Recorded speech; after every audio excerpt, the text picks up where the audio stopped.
Mike Vrabel. Mike Vrabel gets his revenge down in Tennessee as the Pats dominate the Titans.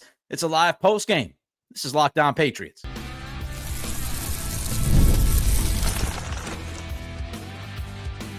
You are Locked On Patriots, your daily New England Patriots podcast.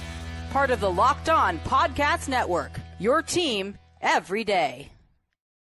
What's happening? I am your host, Nick Cattles, born and raised in New England, been covering the Patriots for the past 16 years, and my goodness, I have never seen a Patriots team win 3 straight road games in a regular season in my life, let alone during the time I've been covering this team. I have never seen it. You want to know why? Because it's never happened. On today's postgame, the Patriots keep passing tests week in and week out. Also, Drake Maye continues to operate at a near elite level. But first, the defense. They flipped the switch. We appreciate you joining the show, making us your first listen, and for being an everydayer. The Locked On Patriots podcast is a proud partner of the Locked On Podcast Network, your team every day. And don't forget, as you watch here live or maybe on demand, if you're watching on YouTube, to hit that thumbs up, give us a like, hit that like button, throw a comment in, and also do not forget to subscribe as we inch closer to 7,000 subs. Before we talk about this game, I want to tell you that today's episode is sponsored by PrizePicks. Download the PrizePicks app today and use code LOCKEDONNFL to get $50 in lineups after you play your first $5 lineup. I'm going to get into Drake Maye. We're going to talk all about Drake Maye. I've got some astounding numbers for you regarding what Maye did today and what we've seen from Drake Maye now through 7 weeks in the 2025 season. We are going to get to Drake Maye. However, I want to start with the defense. The Jekyll and Hyde defense continues for the Patriots. It was another rough start. I'm tweeting at Nick C Radio. Here we go again. A terrible start by this defense. Rinse and repeat every single week. The Tennessee Titans come out. They score 10 points on their first 2 drives. You had a 20-yard gain. You had an 18-yard gain. And you had the 38-yard touchdown throw by Cam Ward. That's not what you want to see to start out a game. And it feels like every week, this defense, for whatever reason, starts off slow.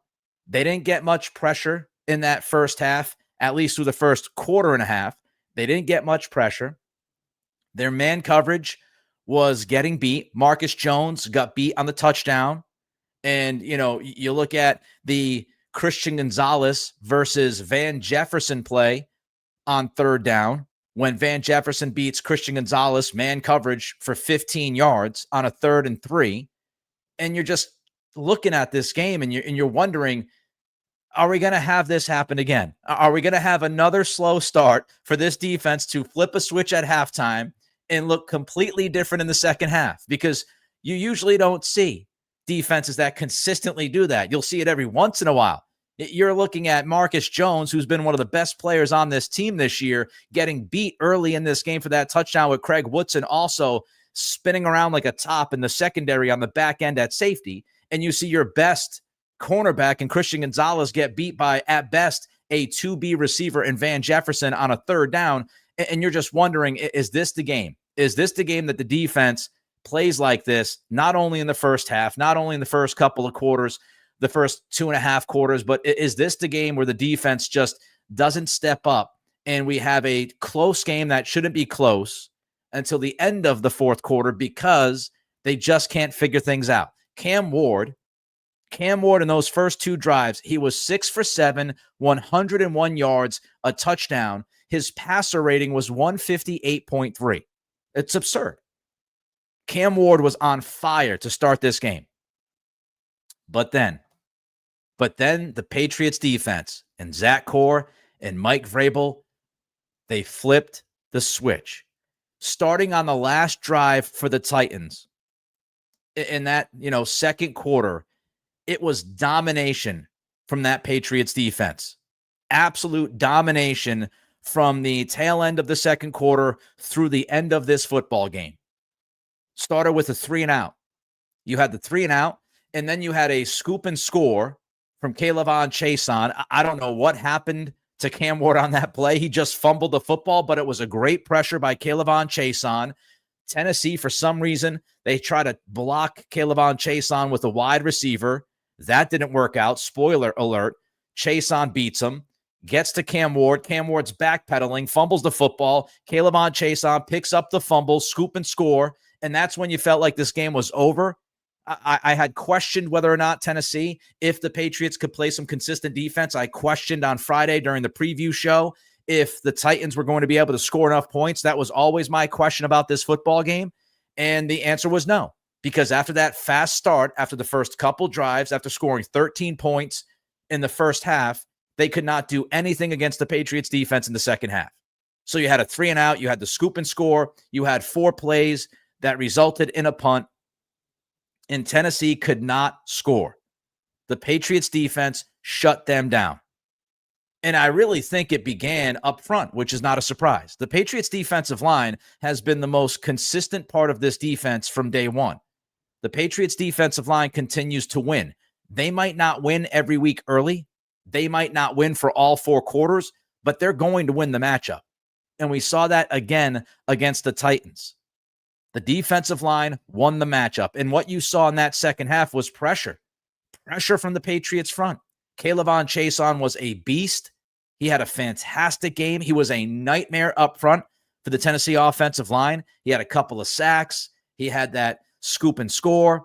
He had another 1 or 2 impact plays in this game. So K'Lavon Chaisson played well. Harold Landry had a sack, thanks in part to Christian Barmore. They ran a stunt, and Barmore kind of drew the attention, and Landry looped all the way around and had that sack on Cam Ward in the second half. But you had plays from K'Lavon Chaisson, Harold Landry, Milton Williams. Milton Williams had a sack in the second half, a dominant rep.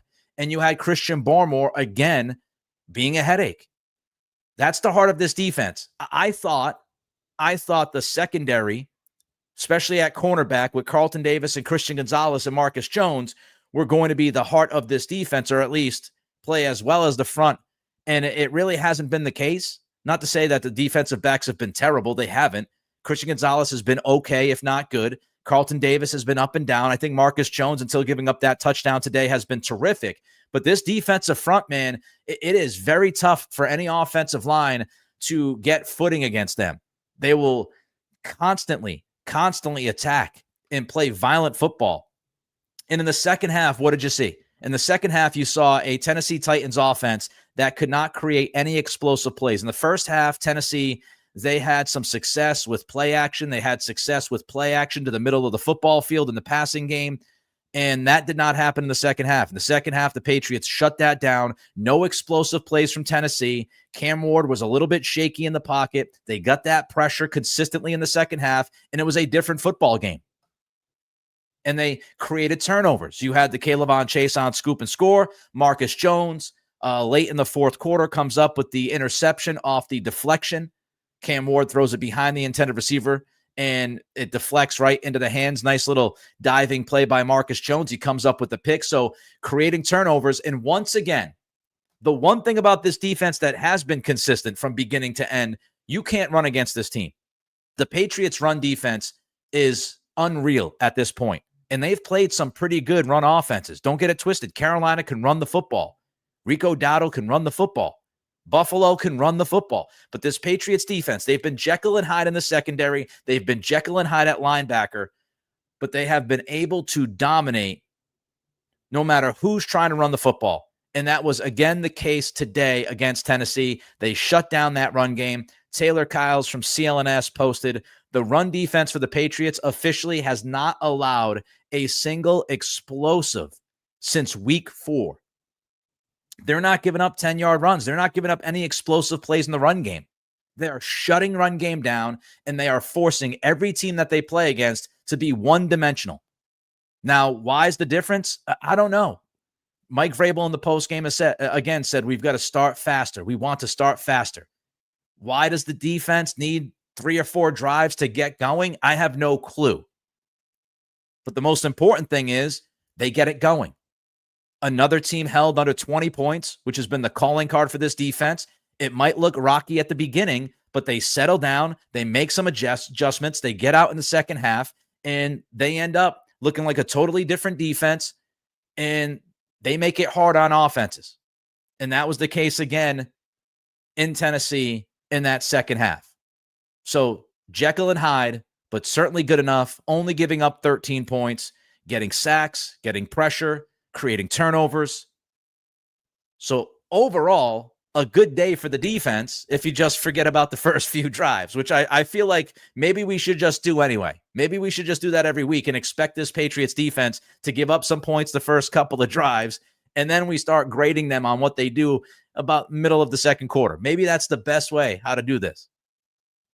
But they figured it out again, and they were excellent in the second half.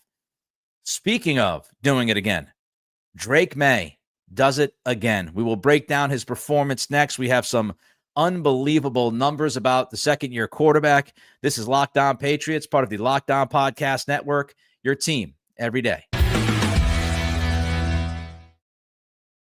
If you're a business owner, here's the truth. SaaS promised to make work easier, but now the average company is buried by hundreds of apps that slow down your teams and simply don't work together. That's not SaaS. That's sad. Software as a disservice. That's why you need Rippling. Rippling is the unified platform for global HR, payroll, IT, and finance all in one place. They've helped millions of businesses replace a mess of disconnected tools with one system designed to give leaders clarity, speed, and control. With Rippling, everything from onboarding to payroll to IT access runs automatically and perfectly in sync. It's seriously simple to use and gives companies one source of truth for their people, data, and everything they touch. And right now, you can get 6 months free when you go to rippling.com/LockedOnNFL. Learn more at rippling.com/LockedOnNFL. That's rippling.com/LockedOnNFL for 6 months free. Terms and conditions apply. This episode is brought to you by PrizePicks. Every day we make decisions, but on PrizePicks, being right can actually get you paid.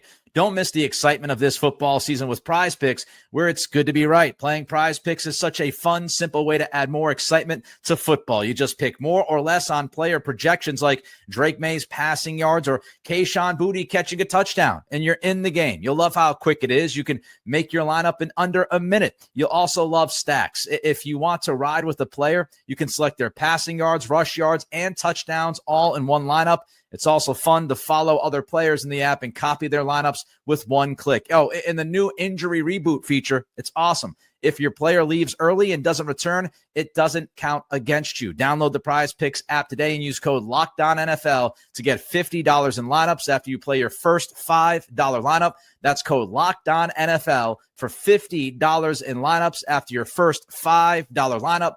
PrizePicks. It's good to be right. Don't forget to help a brother out. Don't forget to help a podcast out. Like, comment, and subscribe as we move along with this live post game on YouTube. Locked On Patriots. Nick Cattles with you, discussing the fourth straight win by the Patriots, the third straight win on the road. And let's get to Drake Maye. What can you say? What can you even say? I feel like we are running out of adjectives. We are running out of great things to say about Drake Maye. There's only so many ways you can describe what he's been doing for this football team. He has been unfreaking believable. In the first half, down in Tennessee, Drake Maye completed 10 of his 11 passes, had 110 yards with 2 touchdowns. And this wasn't dink dunk. This wasn't easy peasy, wide open receivers that he was throwing to every single time he dropped back. Let's go through some of those throws in the first half. How about the Kayshon Boutte throw? Not the one you're probably thinking of immediately. We'll get to that in a minute. But what about the Kayshon Boutte throw towards the boundary, left side of the football field? Drake Maye getting heavy pressure.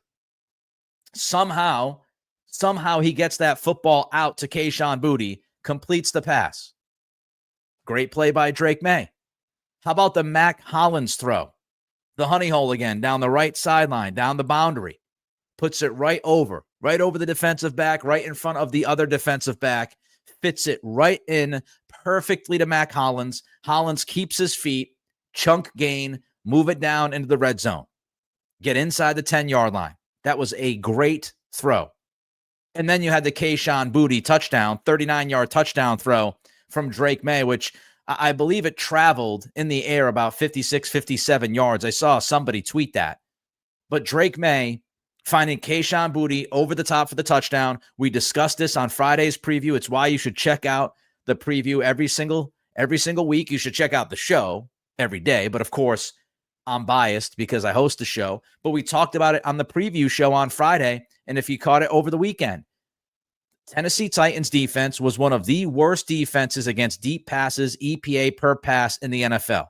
They were the 8th worst defense, EPA per pass on deep throws, which are throws in the air for 20-plus yards. Drake Maye walked into this football game today as the best deep thrower in the NFL.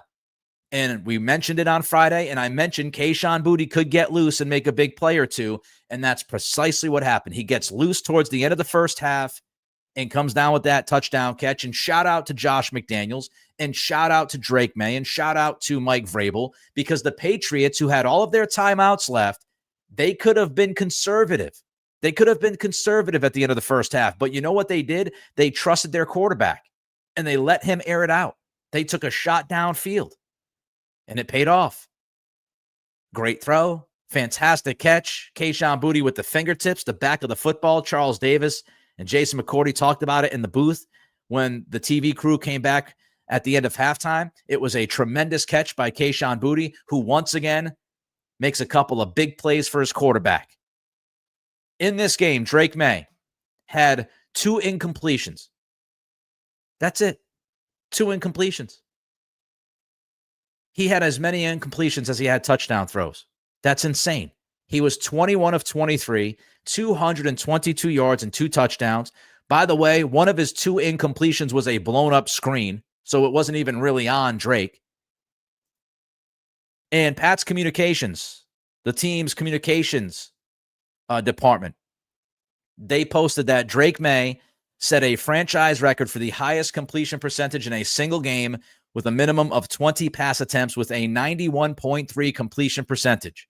The previous record, if you were wondering, was held by you-know-who, Tom Brady, who had an 88.5% completion percentage versus Jacksonville in December of 2009. So what you witnessed today was once again history from Drake Maye. Second-year quarterback. He has started, all of 18, 19 games at the NFL level. And here he is setting another franchise record, highest completion percentage in a single game with a minimum of 20 pass attempts.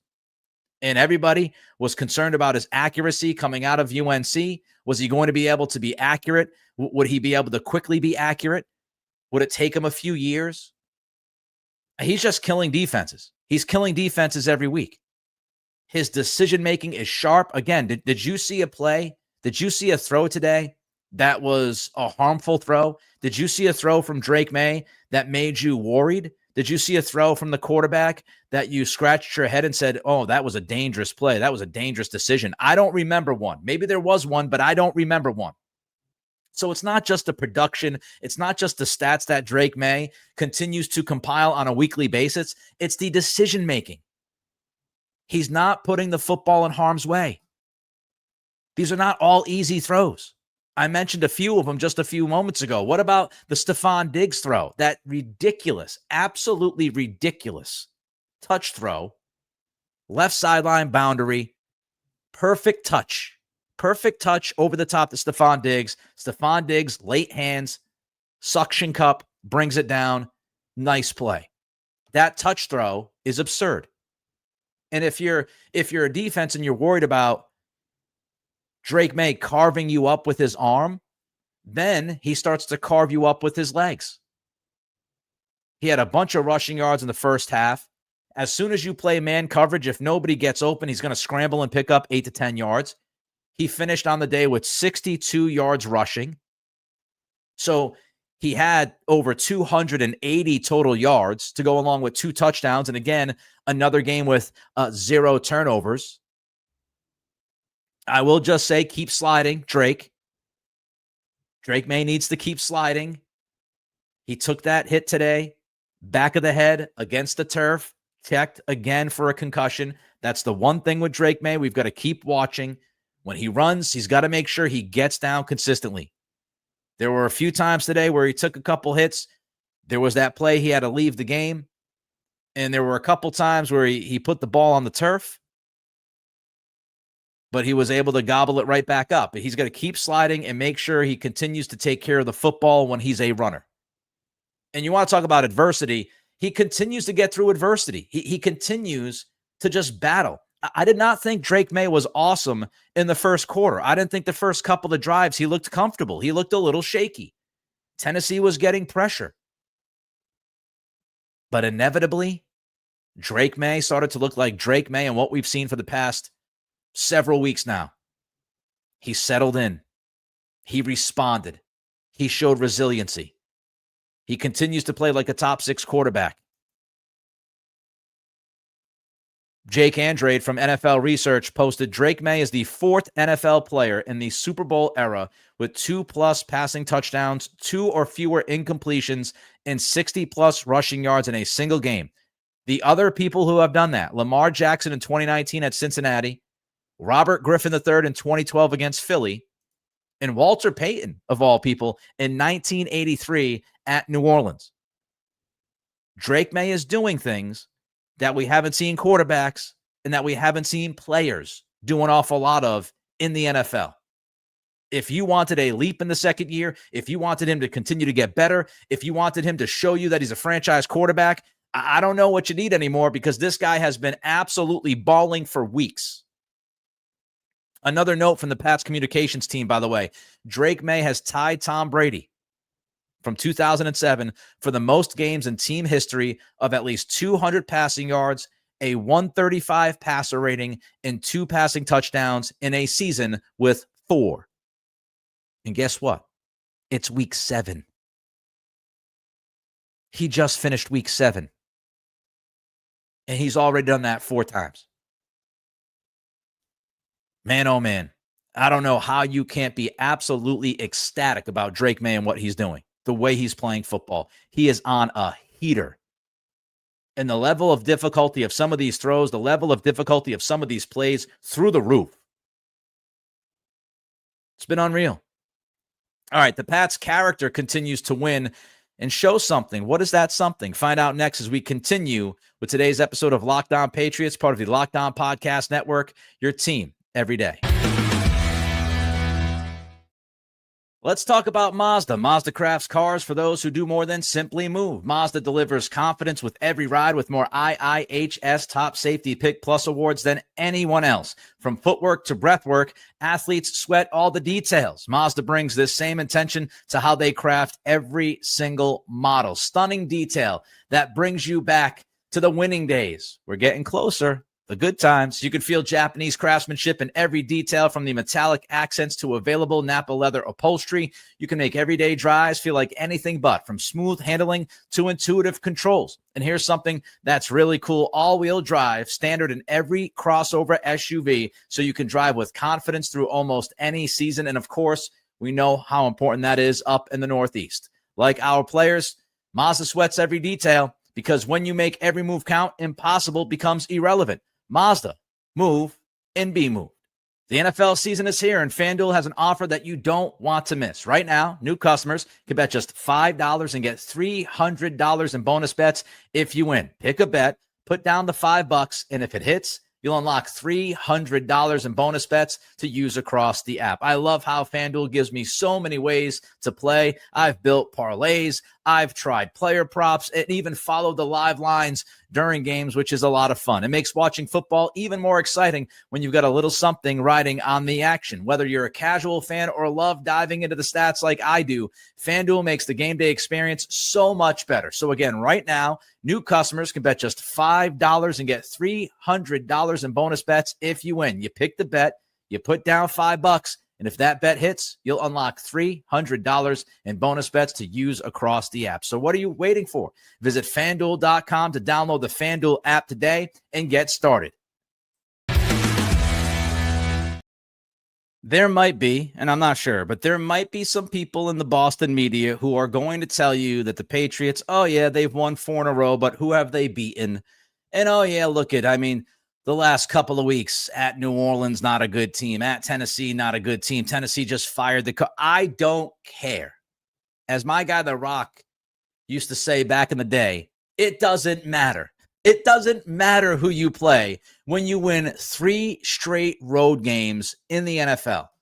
That is incredibly tough to do.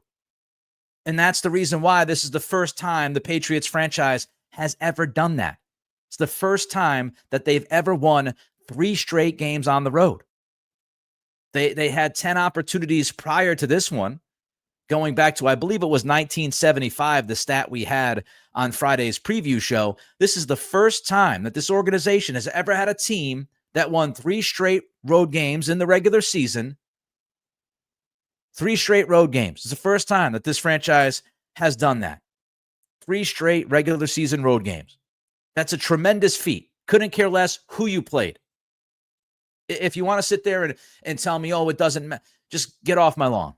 Get off the lawn. We're not going to have a conversation. Talk to me a little bit later. That's just how it's going to happen. That's how I'm going to roll.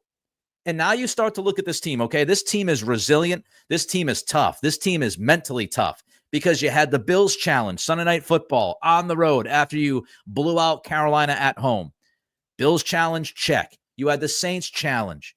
How would you respond after beating the Buffalo Bills on Sunday Night Football and going to New Orleans, a loud stadium? New Orleans, coming off of their first win of the season, feeling good about themselves. And you're feeling good about yourself. Would that be a trap game down in New Orleans? The New Orleans Saints challenge, check. And then you had the Tennessee Titans challenge. Would you look too far ahead because you're actually going to be able to play a home game next weekend? Would you get too far ahead of yourself? Would you get too wrapped up in the emotion of Mike Vrabel's return and Mike Vrabel wanting revenge? Would you be able to show that level of maturity? You had a bunch of unknowns with Tennessee. What would Tennessee look like? What would their offense look like? And they did change some things. They simplified the offense for Cam Ward. They had him under center a lot more during this game than they had him in prior games this season. So there were some changes that Tennessee made. There were some tweaks. What would you do with the emotion? What would you do with those unknowns? 3rd straight game on the road, a ton of travel, 2nd straight game where you have a noon kickoff locally. Tennessee challenge, check. And I love what Mike Vrabel said in the post game. He was asked about Tennessee and he said, quote, "We've moved on, whole different challenge," unquote.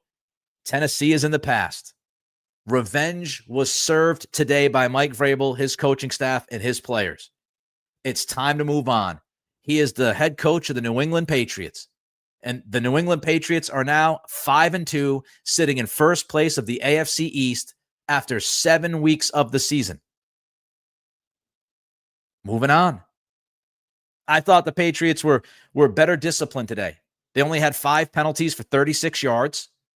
So not too shabby, given what we've seen through the first 6 weeks, right? So I thought they were much more disciplined, especially in the first half. Fewer penalties. The run game, what about the run game in the first half? Second half, not so much. But I think that's because Tennessee was expecting the run. They were deploying some run blitzes. They were very aggressive up front. But in the first half, the Patriots actually ran the football. It was like watching a different offense. Ramondre Stevenson was terrific to start this game. He finished with 18 carries and 88 yards. Big first half. Now, you would hope they would carry that over into the second half, but we'll see. You've got some building blocks here. They were able to run the football and establish a tone offensively. I was fascinated at the fact that Travion Henderson did not have many touches whatsoever. Will that continue? We'll have to wait and see, but Travion Henderson hardly played in the first half. Ramondre was playing great. And then you saw a little bit of Terrell Jennings at the end because I'm sure Mike Vrabel and company did not want to play their top 2 running backs. You're going to win this game. No reason to have them out there and get one of your running backs hurt. You're already thin at that position. And Terrell Jennings, I've talked about this since last year's camp. He's a pretty strong runner. He finishes strong. And you saw that. And I know, look, it's the last couple minutes of a game that you've won and you're moving forward, you're moving on already. But Terrell Jennings goes out there and he runs hard. He finished his runs today, and that was nice to see. It was nice to see. Austin Hooper's touchdown catch was absolutely ridiculous. Pop Douglas's one-handed catch on 4th down and short. I don't know how he caught that football.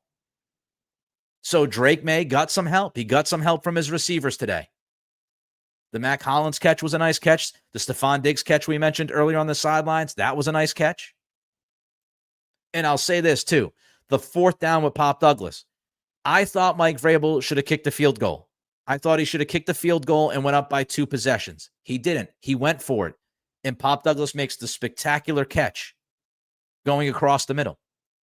But whether you disagree or agree with Mike Vrabel's decisions on fourth down, the specific decisions, individually made those decisions, right? You can't beef with Mike Vrabel on one thing. He has been consistent. He's been consistent from the beginning of this year. If it's fourth down and he thinks it's manageable, he's going to go for it. He has set that tone. He has been consistent all year long. And I'm sure his players appreciate that consistency. I'm sure his quarterback appreciates that consistency and the confidence in the offense to keep going for it on fourth down. And the Patriots have mostly done a tremendous job fourth down offense. A resilient football team, a mentally tough football team, has now won 4 straight games, 3 straight games on the road. They're back at Gillette next weekend against Cleveland. Cleveland stomped the Miami Dolphins. I would expect Mike McDaniel to be fired within the next 24 hours. But the Patriots have won 4 straight, onward and upward. First place in the AFC East. That wraps up this edition of Locked On Patriots. Thank you for making us your first listen. And thank you to the everydayers. Reach out to me on Twitter at Nick C Radio. Don't forget to throw a comment in on the YouTube channel. Don't forget to hit that like button. And don't forget to subscribe. For your second listen, go get a double dose of the Locked On NFL podcast with Tyler the Madman Rowland and Tony Wiggins. Find Locked On NFL on YouTube or wherever you listen to podcasts. Have a great rest of your Sunday, and we will see you next time.